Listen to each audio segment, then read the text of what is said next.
Le lycée moderne de Diokoué, à l'ouest de la Côte d'Ivoire, dans la région du Guémon, a été attaqué ce lundi 26 novembre 2018 dans la matinée. Le proviseur du lycée, Djati Yao Gaston, revient sur les faits. Après le drapeau de 6h50, 7h, les professeurs tous présents sont allés en classe avec les élèves. Aux alentours de 8h30, 9h, j'ai été appelé par un collègue d'une école privée. Il m'a fait savoir que des élèves seraient allés les déloger et qu'ils feraient mouvement vers le lycée. Immédiatement, j'ai informé les autorités de la sécurité. Pendant que nous rassemblions les élèves pour que M. Le Dren leur adresse une parole apaisante, des coups de sifflet ont été entendus et c'est ainsi que dans la débandade, tous les élèves sont sortis.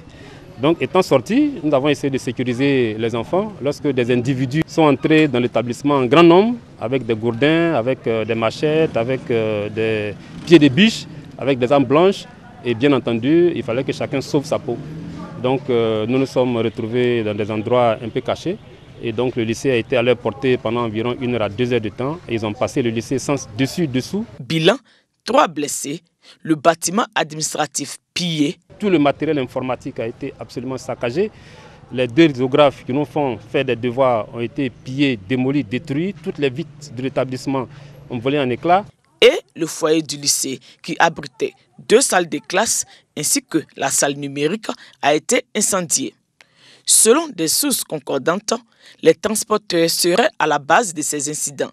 Ils auraient agi ainsi en représailles à l'action d'élèves incontrôlés ayant abouti à la destruction de 2 de leurs véhicules la semaine passée au cours d'une grève des enseignants. Le calme revenu, les autorités et les acteurs du système éducatif lancent des appels à l'apaisement et invitent les élèves à reprendre les cours. Une réunion d'urgence est convoquée avec les acteurs du système éducatif, les membres de la société civile, les syndicats des transporteurs. La police a ouvert une enquête pour situer les responsabilités.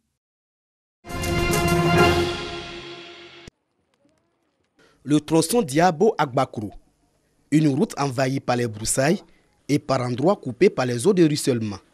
Des obstacles qui rendent difficile le trajet pour celui qui l'emprunte. En venant ici, il y a un petit pont ici, c'est cassé, il y a l'eau. Bon, ma voiture même, il fallait foncer là-bas, on m'a poussé un peu.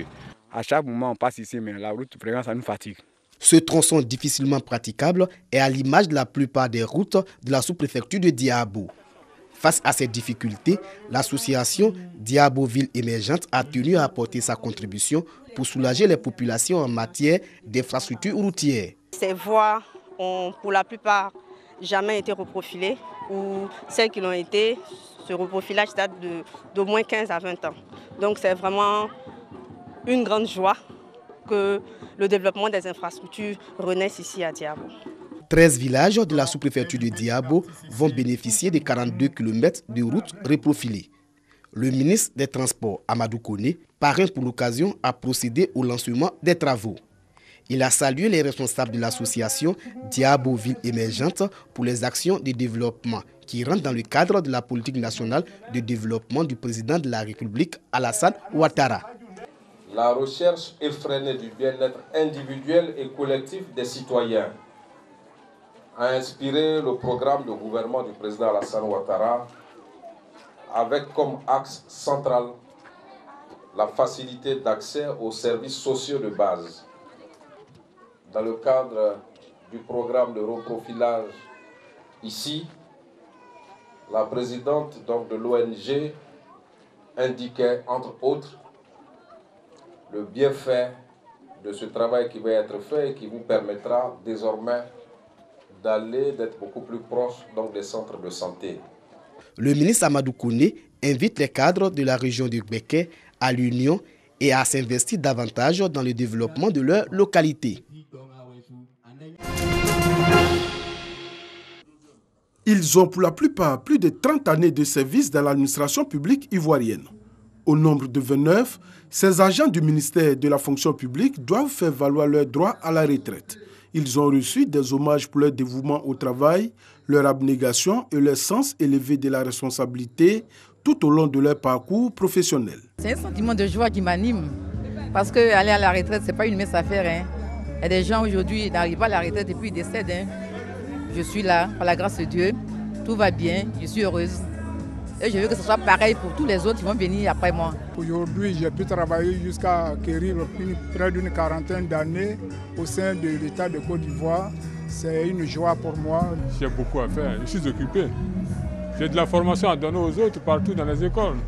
Donc c'est pas ça. La retraite ne me fait pas peur, mais ça m'enlège. Ça me donne un peu de liberté à faire beaucoup d'autres choses. Cette cérémonie d'hommage aux retraités des années 2017-2018 est une initiative de la mutuelle des agents du ministère de la fonction publique, MAFOP. Elle a vu la participation de plusieurs personnalités de l'administration publique ivoirienne, dont le général Issa Coulibaly, ministre en charge de la fonction publique et parrain de la cérémonie. Il a salué le professionnalisme de ses agents et leur disponibilité. Votre abnégation au travail, votre dévouement et votre sens du devoir bien fait sont des valeurs que vous laissez à vos jeunes frères et sœurs qui sont encore en activité.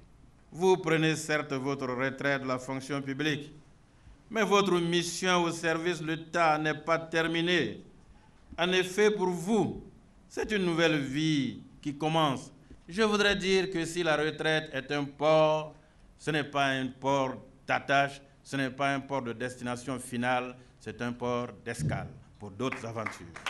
Les 29 retraités ont reçu chacun un chèque de 500 000 francs CFA et un tableau d'honneur des mains du ministre de la fonction publique.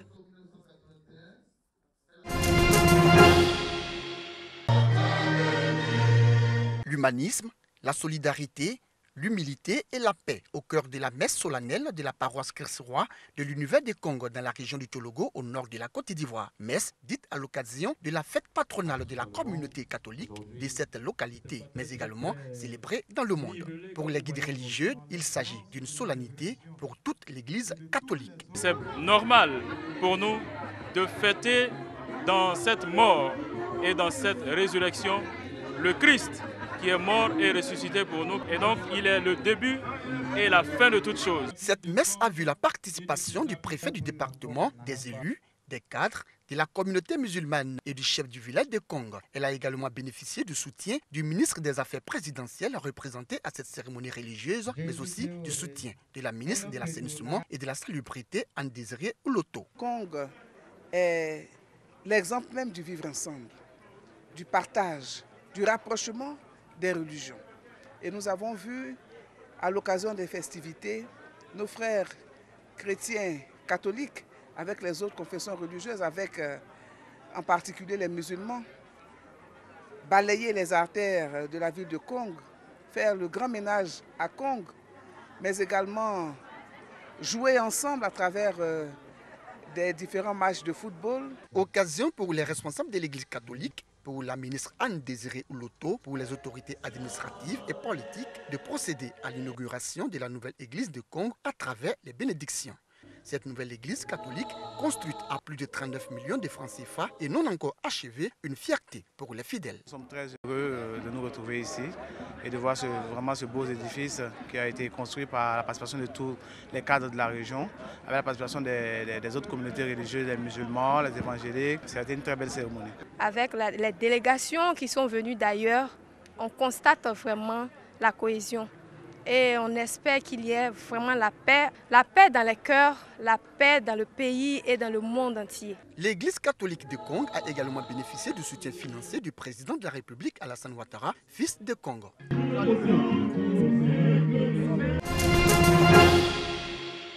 180 kg, 1,90 m, 63 cm de tour de bras. Cheikh Ahmed Al-Hassan dit Iron Bibi est l'un des athlètes les plus forts au monde. Il est originaire de Bobo Dioulasso au Burkina Faso. Actuellement, je suis reconnu comme l'un des plus forts quand il s'agit de la force des épaules. Et c'est dur pour quelqu'un de m'arrêter dans cette épreuve. Sacré champion du monde de loft lift en soulevant 213 kg avec ses épaules, la corpulence d'Iron Bibi n'a pas toujours été facile à vivre, surtout auprès de ses camarades de l'école. Très souvent, les gens de cette corpulence, ils sont violents. Ils tapent les enfants. Mais lui, au contraire, il est très gentil, très doux. Ça fait que souvent, les enfants se moquaient de lui. Aujourd'hui, Iron Bibi inspire de nombreux jeunes. Abdul Razak a 12 ans. Il s'entraîne dur auprès de son mentor. J'aimerais suivre son exemple pour faire le même parcours que lui. Lorsque la star revient au pays, les Burkinabés l'accueillent en héros. Mon principal projet au Burkina Faso, c'est de créer un centre sportif pour tous les athlètes, pas juste dans mon domaine, et aussi pas juste à Bobo-Dioulasso, partout au Burkina Faso. Et aussi mettre en place des compléments alimentaires, parce qu'il y a une carence de protéines ici. Le prochain défi d'Iron Bibi n'est pas à prendre à la légère. Il veut battre le record du monde de loft lift en soulevant 228 kg.